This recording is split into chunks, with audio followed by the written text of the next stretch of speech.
is throwing around doing Minneapolis to Duluth and back in the day. That's 360? No, 320, 320. Yeah. Really? Yeah. In a day? Yep.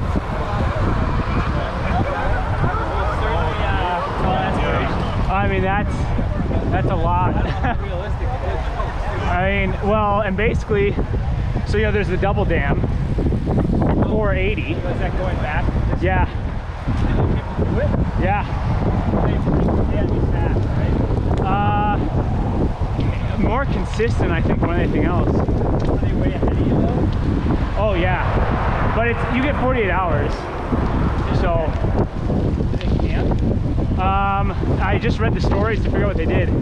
Basically, they would bike as far as they could, and then when it got really late and they just couldn't keep their eyes open, most of them had like space blankets, like Mylar blankets, and would just lay down on the side of the road, set an alarm for 4 hours, and get back up.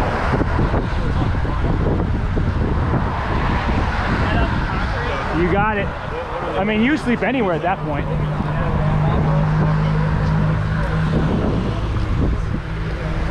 I suppose.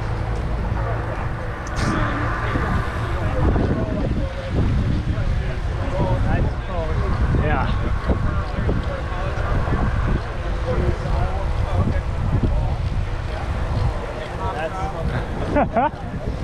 Is it all gravel or is it a lot of road? Yeah, oh no, it's like over 90% gravel. It is? Yeah.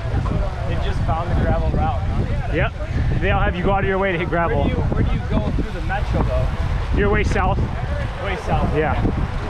South into gravel town? Yep. You pass through Medina, like Lake Elko, Elko Speedway. You take the loose line?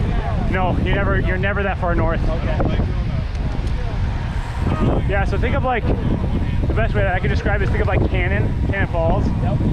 Go like 5 or 10 miles south there and then draw a line through the state. Okay. And that's where you go. Gotcha.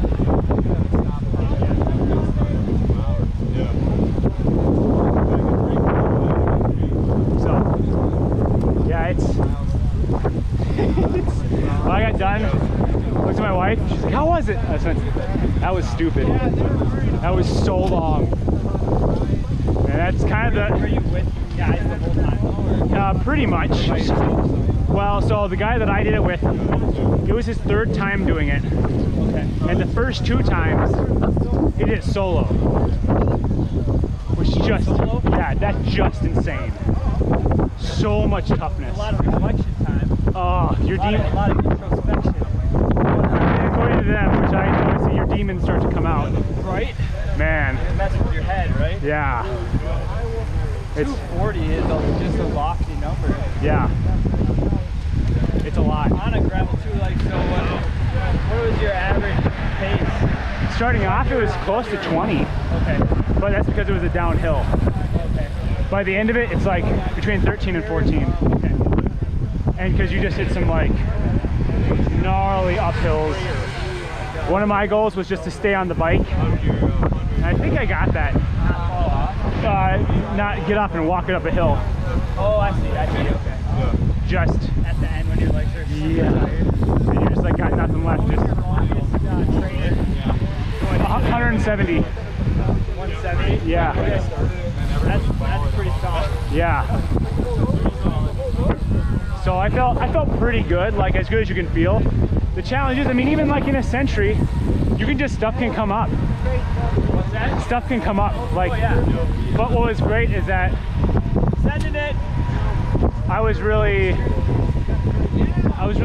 sensitive or concerned that this last year they're gonna do it. So I was like, I really want to finish this thing. Oh, really? I don't want to leave it out there. So yeah, they're not. Why is that? It's just 2 guys that put it on. It's really one main guy, Okay. and he also does 2 other rides. And he's not like, this isn't his job. So he just, yep.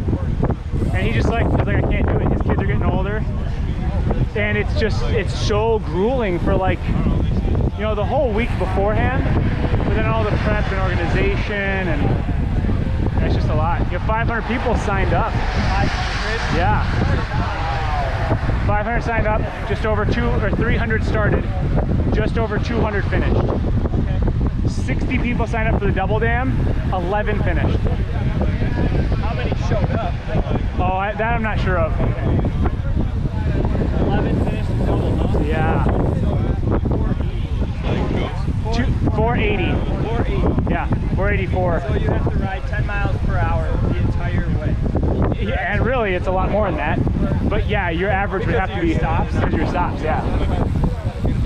That is crazy pants. But the guy who won it, I've never biked this directly out of the city before. This is nuts. You never biked what? This direct out of the city. I've never been out of Minneapolis so fast. Oh yeah.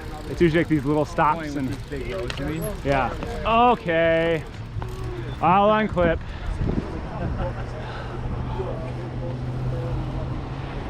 If we must. Yes. It's not like a no-hitter at some point. Don't do it every day. It's a good looking group of guys. We almost done? Yep, that's it. Okay, cool. Yep, we're done. Hard part's done. All right. Yeah. It's all downhill from here. Is there any more elevation? Yeah. Woo, I forgot to downshift. Ah. Ah. Look at that. Yeah. Stay on? Can you stay on? That's good. Your tires have a cool sound. Yeah, I've heard that a couple of times. I mean, obviously, I put on, I'll hit just about 2,000 this year. So I've gotten used to them, but yeah, you got a car sound on. I did the Tour de Tonka, done that several times, 100 mile. Yeah, the Century. Okay. 3 years ago, a guy passes me like I'm standing still on a fat tire bike. Sounded like a semi truck was behind me. Just I was like, what? Okay, I'm humbled. I got it. I'm done. Like that. No, he must have been going. I must have been like just dragging. I probably was going like 12. He's probably going like 22. Yeah, because they're like, they're huge fat tire wheels. Fat tire bike. Oh, he had a fat tire bike? Yeah. Oh, so he sounded like I was gonna hit by a semi. He was going 22 on a fat tire bike? Yes, he was flying. Oh. Covers. It was insane.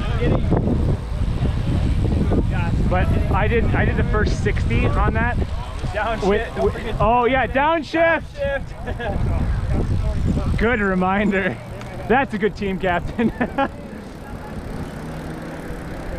So he must have been just an absolute stud, huh? If he's like he was just down on 100. That like it makes my knees hurt thinking about it. Just like that's so much. But I found out. Oh, I don't know where he is. I actually had a broken spoke the second half of that entire race. The dam. Yeah, I didn't realize it until I took my bike in. I'm like, yeah, my rear tire was out of true, like for 120 miles. So I take it back into freewheel, and I'm looking at it right before I give it to him. And I'm going, oh, there's a broken spoke here. I just did 120 miles on a broken spoke. Was your rim fixable? Oh yeah, Okay. yeah. They were able